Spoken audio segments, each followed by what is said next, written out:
театр оинаи зиндагӣ маҳсуб ёфта тавассути саҳнаҳои он зиндагонии ҳамарӯзии мо таҷассум меёбад.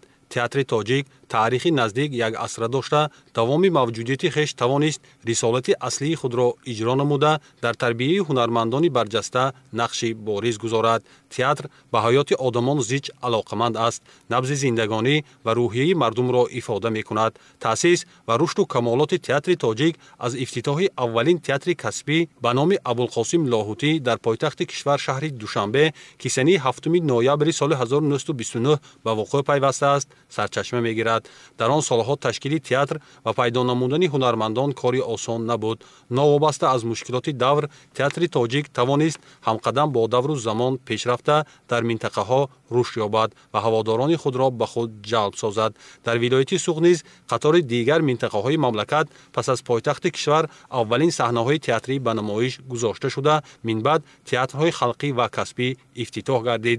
аслан театр воситаи пуриқтидори таъсиррасон ба тафаккури инсон ба ҳисоб рафта шахс рӯйдодҳои зиндагиро дар саҳна дида тамошобин худро хаёлан бо қаҳрамонҳои мусбат монанд мекунад ва бо ҳамин роҳ олами ботинии хешро мустақилона комил мегардонад.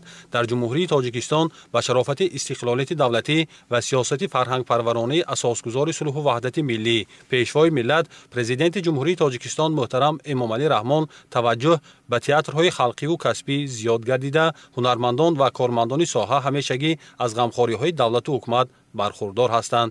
дар тамоми мамолики мутамаддини дунё санъат театр ин мизонест ки муҳаббати поки инсониро месанҷад. театр ин ҳунарест ки мегӯянд ки агар ба даст бигирем мӯъҷизаҳо меофарем, мӯъҷизаҳои нусхаҳои зиндагии зебову нотакрор. театри давлатии мазҳака мусиқии ба номи Камоли Хуҷандии шаҳри Хуҷанд 90 сол мешавад ки ин рисолати хешро бо намоишномаҳои гуногун мазмуни худ ба муваффақият анҷом медиҳад.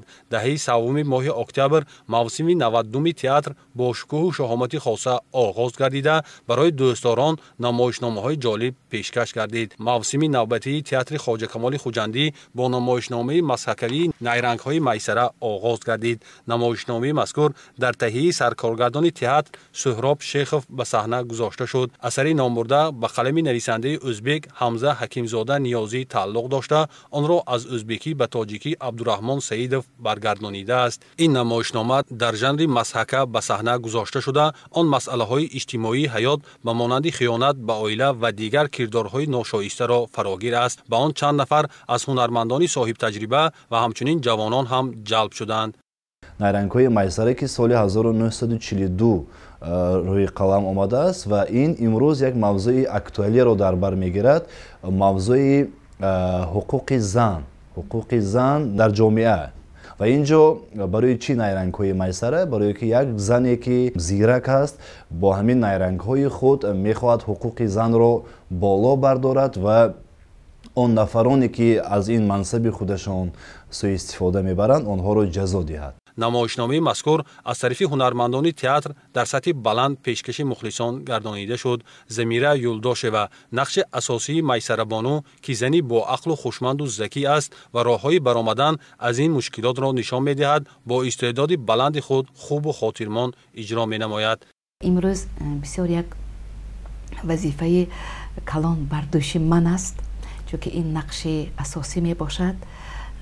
умуман майсара ин як нақше ки мубориза мебарад бар зидди фитна, бар зидди дурӯғ, бар зидди ҳуқуқи зан, ки мубориза мебарад ки зан озод бошад, соҳиби ҳуқуқ бошад. бояд гуфт ки чанде пеш ҳунармандони театр дар 21-умин ҷашнвораи байналмилалии оини суннатии театрҳои миллӣ дар шаҳри Гургони Ҷумҳурии Исломии Эрон бо намоишномаи Табиби Паррон ширкат намуда сазовори ҷоизаи махсуси ин фестивал гардиданд. ҳамчунин дар 1-умин синамо ҷашнвораи байналхалқии Душанбе тоҷик Сомон ҳунарпешаи халқии Тоҷикистон Сайрам Исоева ба гирифтани ҷоизаи махсуси раиси шаҳри Душанбе лоиқ дониста шуд. дар замони муосир таблиғи арзишҳои миллию фарҳангӣ, бедор намудани худшиносиву худогоҳии миллӣ рисолати ҳар фарди ватандӯст маҳсуб меёбад.